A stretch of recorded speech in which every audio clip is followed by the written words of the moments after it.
Okay, everyone. This is just another quick demo again on shading with Inktense pencils. I'm working on this water right now.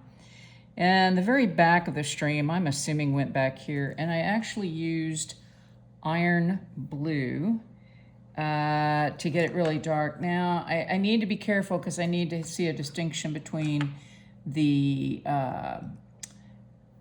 mountains and the water. So what I've come in here with is mineral blue, and I'm just kind of laying the foundation of blue water. Now,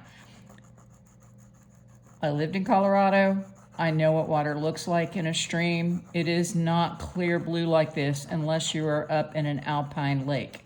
I have seen it this blue in an alpine lake. However, this is a river or a creek or a stream.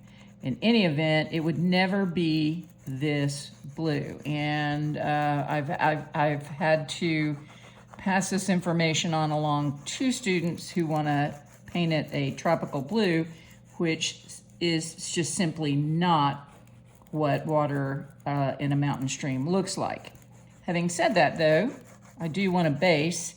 If the sky was very blue, and again, I'm going to color this with a sunset rather than with a blue sky, it might look somewhat more bluish, but for most streams that I visit, it really truly is much more greenish and brownish and almost grayish in color.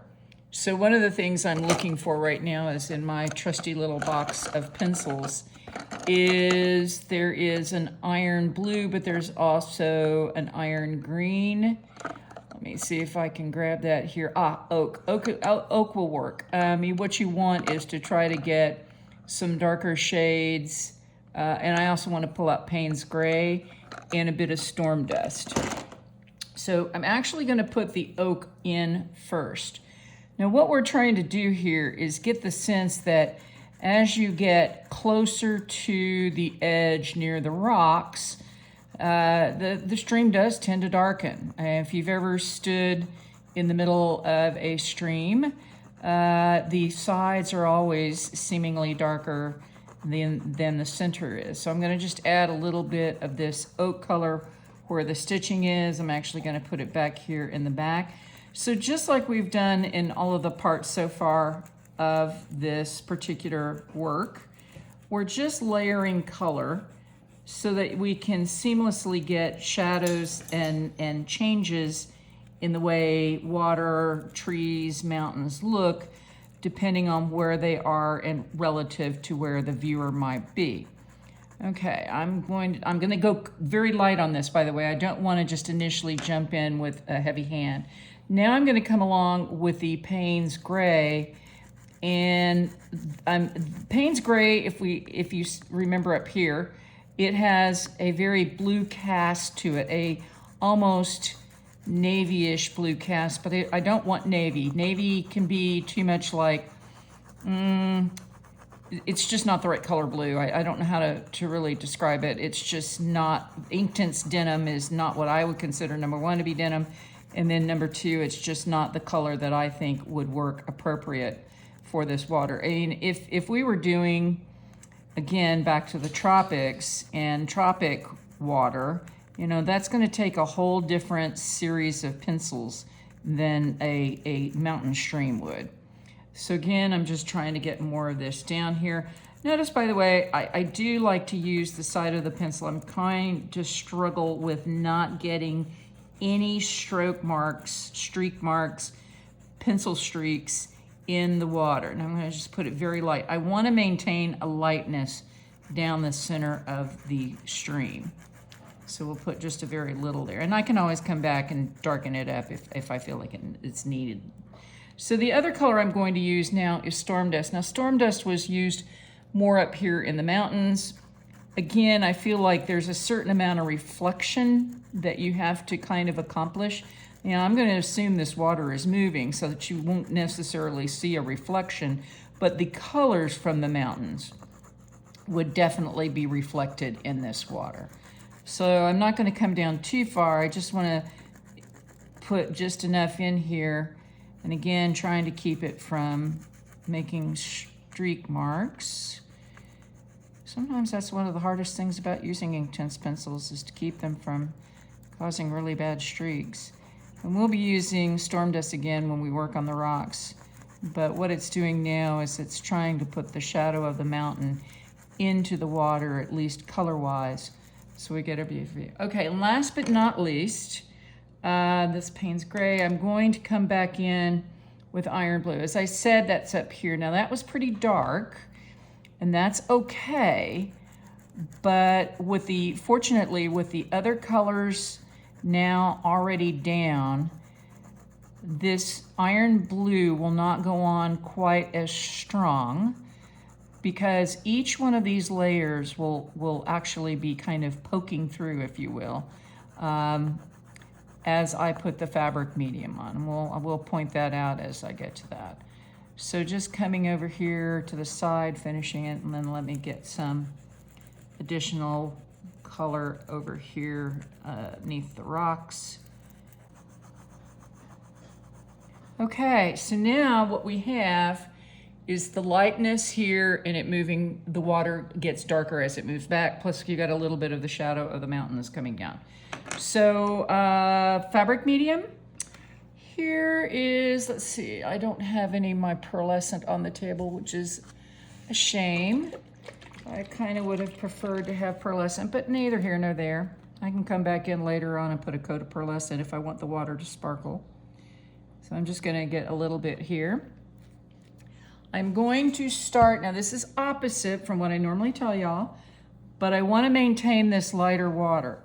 In order to do that, I'm going to start applying the fabric medium down here first and work backwards. And notice what I'm doing is I'm just working back and forth. I'm already thrilled to death with the color. Boy, some of these blues, now I'm not a blue person. Blue has its place naturally because of the waters and sky and everything. But I don't normally care for blue, particularly baby blues and whatnot. But this particular series of blues that I'm using in this water, they're some gorgeous colors. But notice what I'm doing is I'm working this back and forth. I'm actually going with the grain of the fabric. Now I'm wanting those ripples. I'm sure you can see that the color is kind of changing based on where I place the color from the various different layers. That's great. That's exactly what I want. In fact, to me, it's giving it a very watery look, and I'm getting these nicer dark edges off here to the side. Yeah, I can see in the camera, this is looking good. And by the way, this is probably just my first go at it. I will say that when it comes to water, I'm kind of persnickety, so I'll probably end up putting several layers of color down, but this is the initial one to give me kind of my focal points so that I don't lose the lightness and make sure I have enough darkness going on. So this is, again, I could do this all day long. But maybe that's what I'll do, is just a class on how to paint water. Because it sure is fun. Now you probably can't see this, I'm off to the side. I apologize, there's only so much of this I can get in and still be able to show you what's happening. But I'll work primarily on this side so you can see it. And I will probably zoom all this up anyway so that the camera doesn't bore you by sitting here watching me paint fabric medium onto coloring. But I do think it's important that you see how the various different layers of colors come through in their own way. One is not necessarily dominant over the other. Okay, now I'm coming into view of the camera from this side. I'm going off here just a bit so I can get... I do like to make sure my fabric medium has covered all the pencil before I start a new layer. And just like we've done earlier on this one, I will let this layer dry first before I come back in. But that's great. Look at how it's getting nice and deep. Kind of a, definitely almost a charcoal blue to reflect what the mountains are looking like in the water. I am just thrilled to death with this. And as opposed to doing it like you would in a coloring book where everything, I mean, yeah, you could put blue down and you would know it's water, but I think it's important, even with something as simple as a wall hanging, that you try to, try to put as much of an artistic bent on it as possible. Okay, so there it is, the water. And again, I apologize, my stand is very wiggly with my phone on it. But as you can see, if you were standing here, you would have a better look of the clear blue water here. But notice how it looks like it's rippling because I'm following the lines that were stitched in here. Okay, so that's what's giving me the weight. If the stitching was coming down like in wavy patterns, yes, I would fit the coloring to match the wavy patterns. But this way, it appears that this is a very slow-moving stream, and it just has the little bit of ripples when it hits the rock's edge or the shoreline. And so again, you've got the shadow of the mountains here in the background. This to me is a success. So hopefully you got something from this.